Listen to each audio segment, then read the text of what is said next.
warroonni muna meeshaalee ijaarsa manaa gatii isaa wajjin nu himi jettanii kun akkuma argitan meeshaaleen ijaarsa manaa kana fakkaata akkuma argitanitti jechuudha.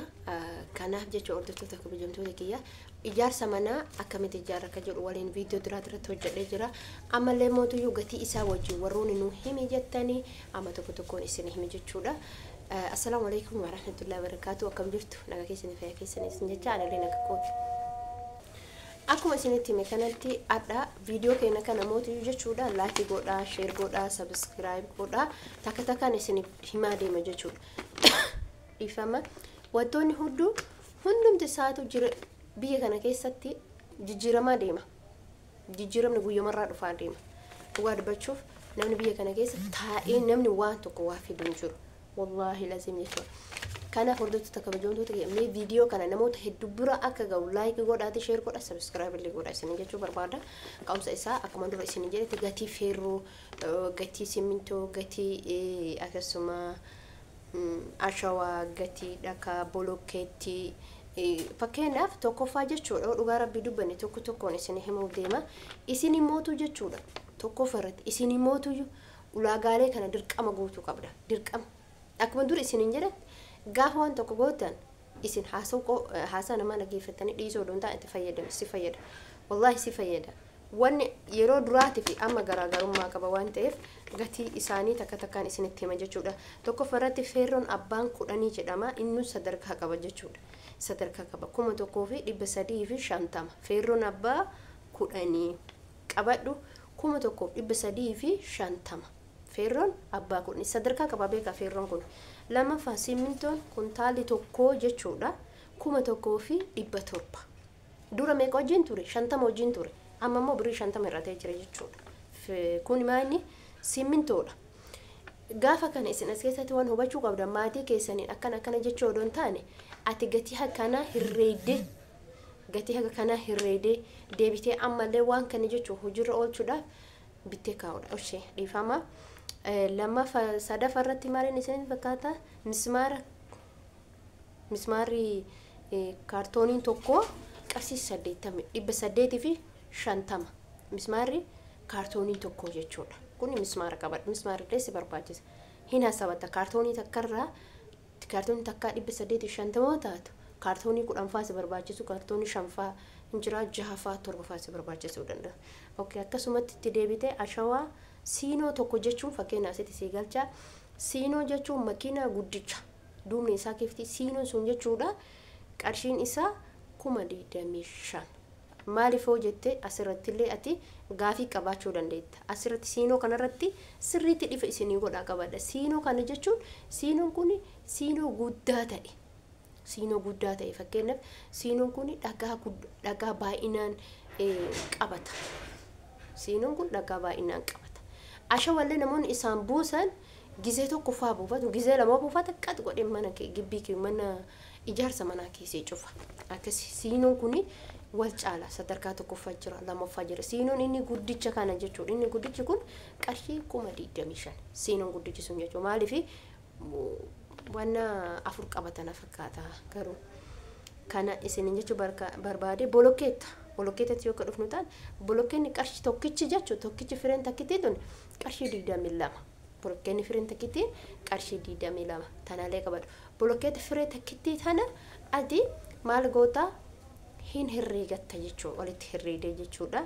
Ani walirratti atakkatti walirratti herreegatta malee ani walirratti isin herreegu wanno teempeelii gubbaallee isin kaa'ee jira.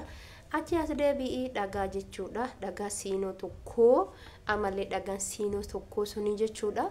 Ammas 16,000 dhagaan siinoo tokko jechuudha. Maaliif siinoo jechuun makiinaa guddicha sanii ila kunoo as ilaalaa akkuma asirratti barreeffamichi isinitti mul'ate jedhee yaada. Kunoo maaliif asirratti waan mataan gaggaraagalu fakkaata malee matichi gaggaran galle achirra isinii kaa'ee jira. Kanaafi dhagalleen kana fakkaata jechuudha. Siinoo jechuun makiinaa guddicha injiraa miti makiinaan gurguddaan tokko jechuudha. Fakkeenyaaf amma karaarra kallattii irra goruu danda'u inni namatti qixxixaa nama makiinaa biraatu jalaa qabata malee isa makiinaan sun guddaadha jechuudha.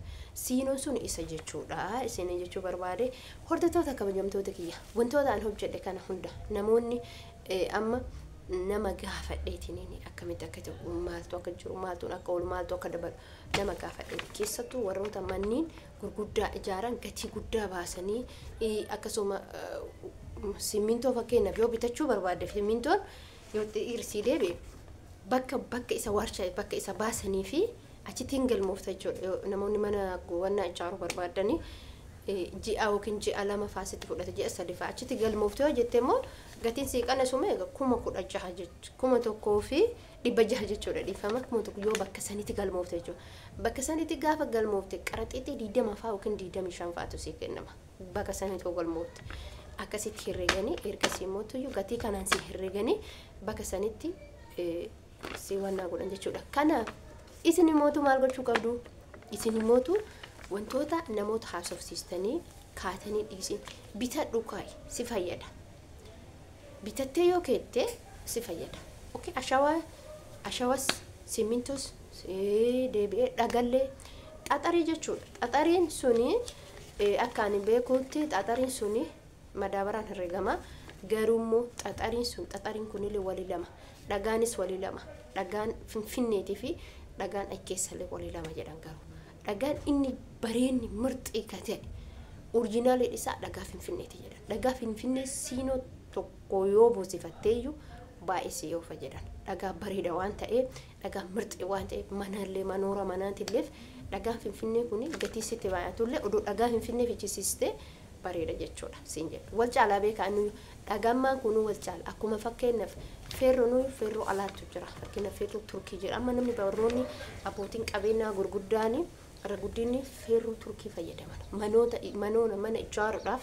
mana guddaa ijaaruudhaaf nuti amma inni nu gaafannu ijoollee biyya arabaa dalaganii ijoolleen biyya arabaa dalagan humna akkasii sanii waa haa ta'u jiddu galeessaan fayyadama jiddu galeessaan gaafa fayyadamte rakkoota kan qabu isin jechuuf isin jedhe kana fakkaatti viidiyoon teenya har'aa jechuudha maaliif jabaadha yeroon ka jabaatan yeroon ka gubatan yeroon ka hojjetan yeroon ka itti galii bareeda argatan yeroo bareeda irra jirtan warroonni biyyaan baa jirtan dhugaa rabbii dubbachuuf jechuudha akka gaarii jirtan maaliif dalagadhu ijaarsa mana wallahi ati ni ijaaratta kuma 500 qorxoota qabaate taana wantoota nama siin jedhe kana hundumaa ulaagaalee isaa kana guute taana ati intala jabduudha garuu wanna tokko jechuun immoo karoora si barbaachisa karooratti baafadhu maatii kiyya jette abaddan hin gargaarii nama tokko jechuudha barumsa isin ta'a beetani eebelu kiyya mexannabi hin jiru wallahi hin jiru wanna akkasii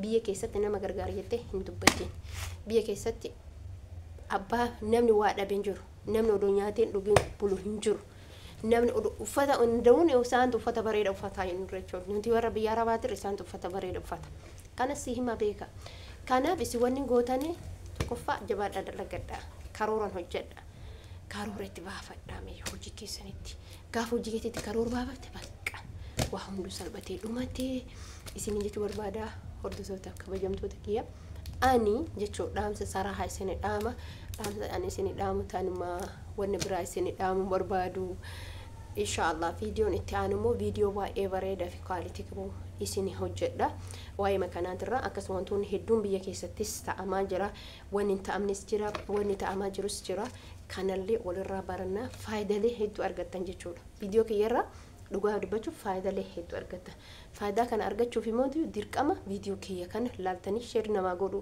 hiriyoota keessan isii fayyada waan ta'eef akkuma si fayyadu isillee fayyada akkuma ati hawwii guddaa qabdu hiriyaan teessoon illee hawwii ijaarsa manaatiif hawwii guddaa qabdi kana fakkaatti isiniin jechuu barbaada obboleen kee maaliif nuti gaaf biyyaan baatee dalannee gaafa qullaa keessa gallu dhugaa rabbi biyya keenya kana keessa olaaltan waan garaa isin nyaatudha wantooti bakka biyya kana keessatti deemaa jiru jechuudha dhugaa dubbachuudhaaf jechuudha waan garaa isin nyaatu sirrimatti waan garaa isin nyaatu sirrimatti waan keessa kee ijoon namoota dubartii amma gurguddoo biyyoota ambaa turanii jireenyi biyya kanaa akka dhamaasee akka maal godhutti maal isiniif fakkaata maal isin fakkaata beektu biyya ormaatti deebi'aa jiru jechuudha kanaaf nuti mootuu jajjabaannee waan qabnu walirra buufannee gaaffiin waa tokko rakkoon jirtu isin jechuu barbaada akkasii ani waan isinitti dhaamu jabaadha viidiyoo biraatiin hamma walitti deebinutti assalaamu alaykum warahmatullahi wabarakatuh like godhaa share godhaa subscribe godhaa warargaan teenya viidiyoo itti aanu irratti haa ta'u